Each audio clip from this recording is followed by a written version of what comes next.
What's going on YouTube? It's your boy Easy ST. Let's just call me Easy ST. I know my channel name changed. I'm kind of, in the midst of trying to decide what name works best for the channel.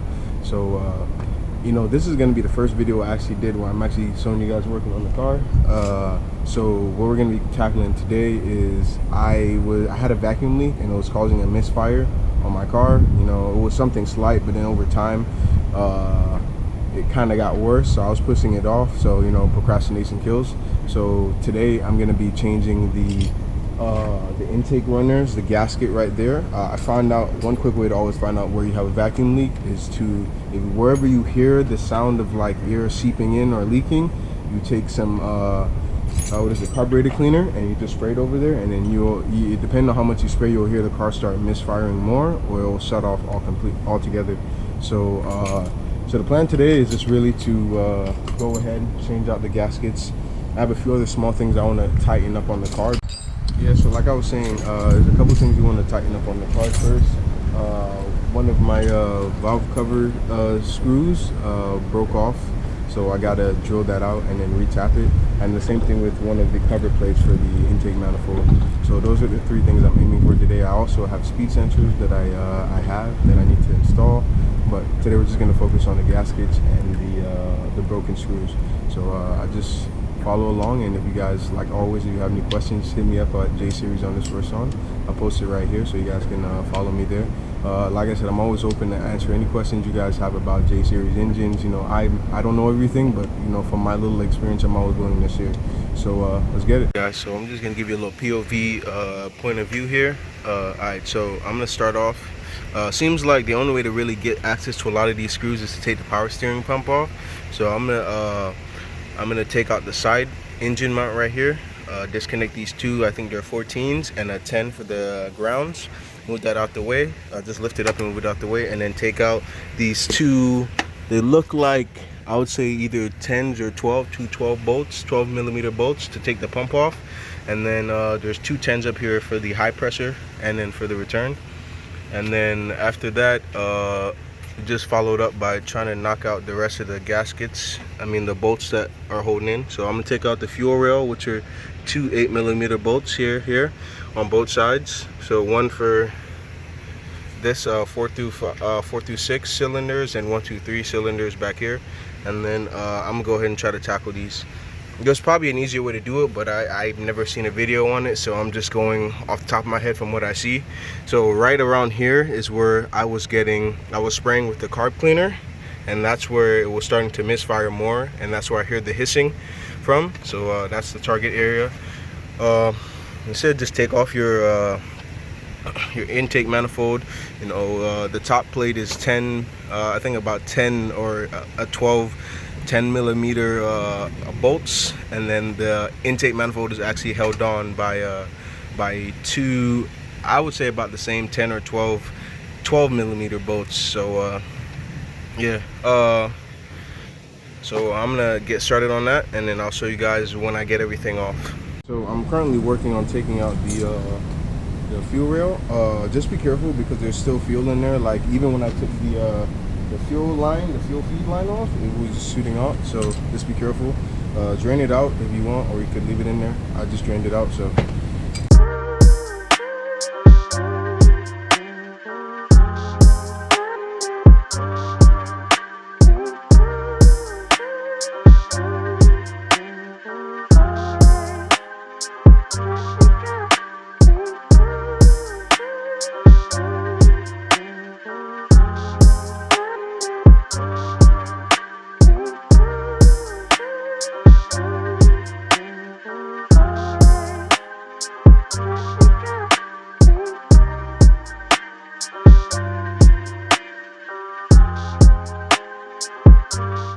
thing that I forgot to mention is when you're taking off the 4 bolts that hold the runners to the head, make sure you use a socket, and make sure you have to use a 1/4-inch socket and a 1/4-inch ratchet, and do it because any other size ratchet won't be able to fit in there. And if you're not careful and you use a wrench, then you might end up spinning it.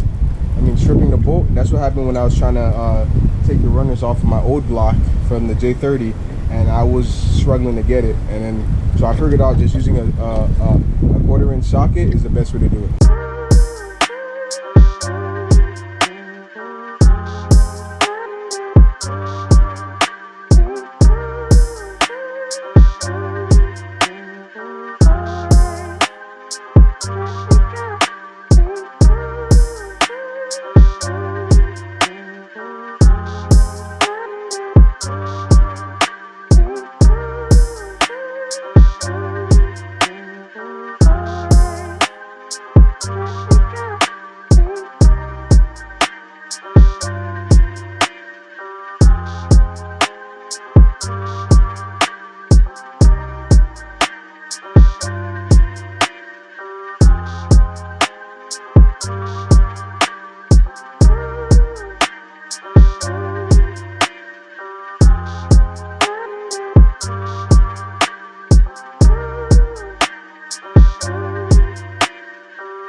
Got the first set of the runners off. As you see, it's pretty dirty. Inside is definitely not clean, or it's years of abuse. So I'm gonna go ahead and clean off the surface of the runners, and then I'm gonna go ahead and put the gasket on. I got my homie in here working on the axles, so let's get it.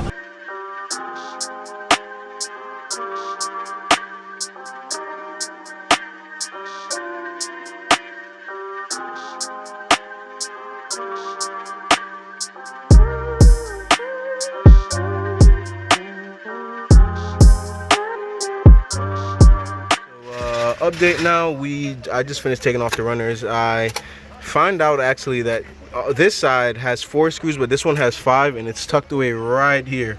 That's the one that got me. So everything over here is pretty dirty, to be honest with you. There's a lot of dirt even on the runners themselves on this one. So I'm gonna go ahead and clean it off, get some brake cleaner and clean it off. I'm gonna try to clean around the entrance to the valves, just because I don't like how dirty it is. So that's that. I have the gaskets in the car, so I'm about to swap those over. So just follow along.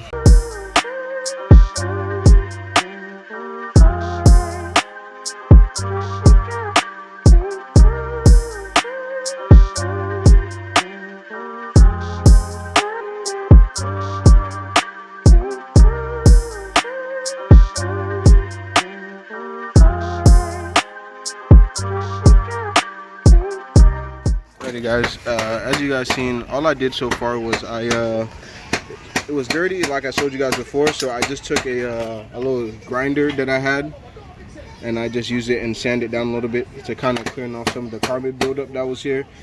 Personally, I would like to clean out these ports, but I don't have a tool to do it, so I'm just gonna do the best I can and then leave it.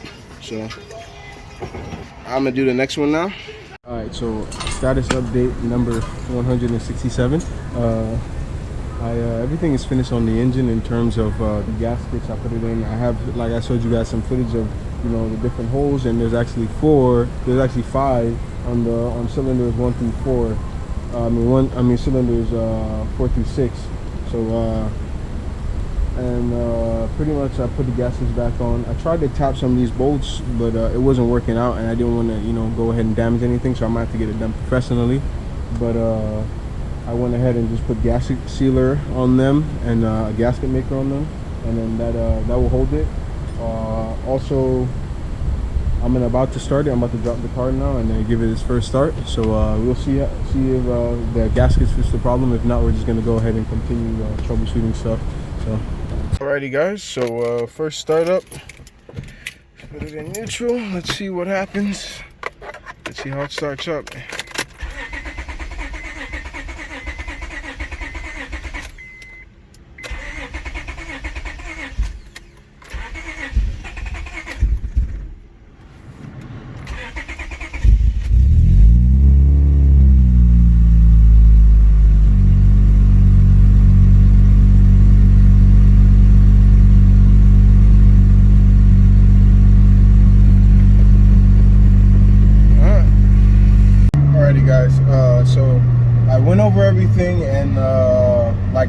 first rough start that you guys seen when I first turned the car on, I believe that was just related to the fact that there hasn't been fuel in the system for a couple days since I disconnected everything. But after that, I started the car. I went back to the same spot where I used to hear the hissing from the vacuum leak, and I didn't hear it anymore. Car was idling perfectly fine so far. I'm not 100%, but it's better than it was before, and I just took it out for a spin. I couldn't record it because it was kind of hard to record and everything with the way I usually set up everything. So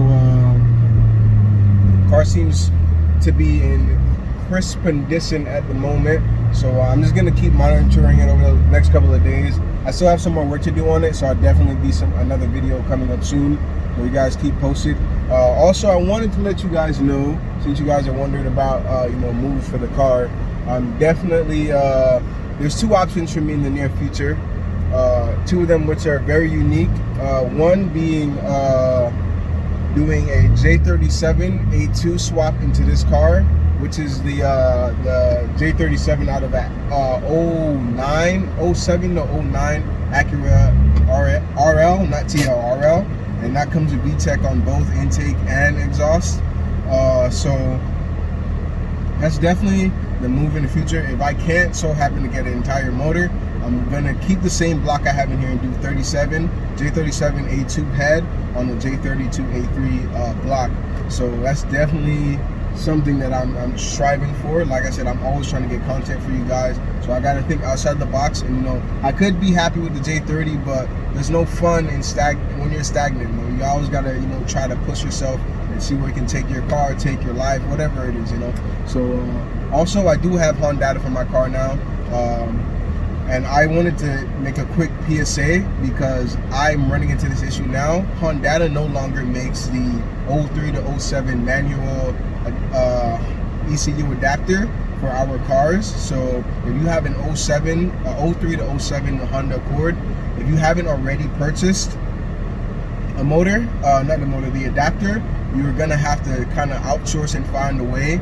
I'm in the same process right now. I've been in contact with Heel and Toe, I believe that's the name of the company, Heel and Toe Automotives, and they're trying to find a vendor to recreate that adapter harness. So I have two options. I'm waiting on them. I'm also locally, I have a company, a guy named down here named DJ Tuning, and my plan is to go ahead and get the 04 to 06 Acura TL ECU harness. So I reached out to Honda and they say it's not supposed to work, but I talked to a guy who bought that adapter on accident, and he told me that it just seems to be a little bit off. So what I'm gonna go ahead and ask the guys at DJ Tuning to go ahead and splice it for me and see if I can get it to connect and work. If it does, then that's another way for us to go ahead and tune our cars with Honda. As of right now, I literally personally hit up Honda. I went on their site, so if you guys don't believe me, you can go check for yourself. And I wasn't able to find out any information. They told me they're no longer making them and they're out of stock. So that's definitely a drawback at the moment. Also, another thing is I literally sent out about 20 to 25 emails over the last couple of weeks to different companies who have that item posted on their site, and everyone I hit up, they're either out of stock. One, I literally was a week late, and somebody bought it the week before me. So if you guys are looking to get Honda for your car, for anybody with a 03 to 07 Honda Accord V6, you're gonna have to go ahead and find a workaround with that harness. I'm just giving you guys a heads up now, so that way you don't have to go through what I did, which was, I was kind of at the point where I spent so much money in this car, like building it, that I was kind of like considering selling the car, but I realized that I can't do that because this is a unique platform in the sense that there's not a lot of V6 Hondas out there in general, not to mention Honda Accord V6s. So that's pretty much it. I just wanted to wrap this video up with giving you guys an update on everything on the entire build. So like I said, I went ahead this video, changed my intake runner gaskets. So I did that. That was a goal. What else did I change? I think that was it. I retapped one hole, but it didn't really work out, so I just put gasket sealer. It's on there now, and there's no leaks, no nothing. It's not a permanent fix, so don't do it for a long-term purpose. So yeah, so that's pretty much it, guys. So, you know, like I said, always hit me up on IG at jseries__Sean, bro. I always got y'all. So, you know, I always show love. I always try to answer the questions. Some of them, sometimes I don't know. Sometimes your boy be on Google. They hit up Google, read through some forums, and I hit y'all back up. So please hit me up. You know, let's bounce ideas off each other. Bounce, you know, things off of each other, so that way we can help build this community. And always, please make sure you subscribe. Please share these videos, you know, and I appreciate it. So you guys stay safe, you know, in this crazy time. Keep your head up, and I'll see y'all in the next one.